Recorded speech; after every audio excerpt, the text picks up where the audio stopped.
আপনি বুঝতেও পারবেন না কোন পাপে আপনি ফকির হয়ে গেছেন।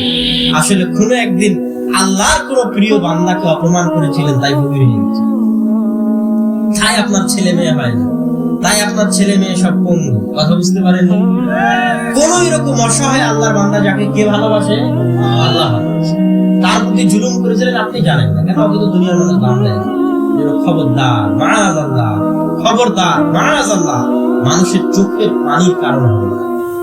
মানুষের চোখের পানির কারণ হবেন না। সব আল্লাহ সুবহানাহু ওয়া তাআলা ক্ষমা করে দিবে, কিন্তু আল্লাহ তার মাজলুম বান্দার চোখের পানি, তার দোয়া, এইটা আল্লাহ সুবহানাহু ওয়া তাআলা যতই আপনি ক্ষমা চান, ক্ষমা করে দিবেন না। অতএব সাবধান সম্মানিত উপস্থিতি।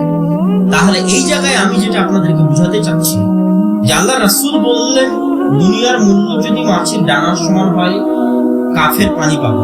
দুনিয়ার সব ধনী কাফের। রাসূল সাল্লাল্লাহু আলাইহি সাল্লাম বললেন, শোনো, আল্লাহ তোমাকে ভালোবাসে কি বাসে না এটার প্রমাণ হচ্ছে তুমি আল্লাহর ইবাদত করতে পারছো কিনা এটা।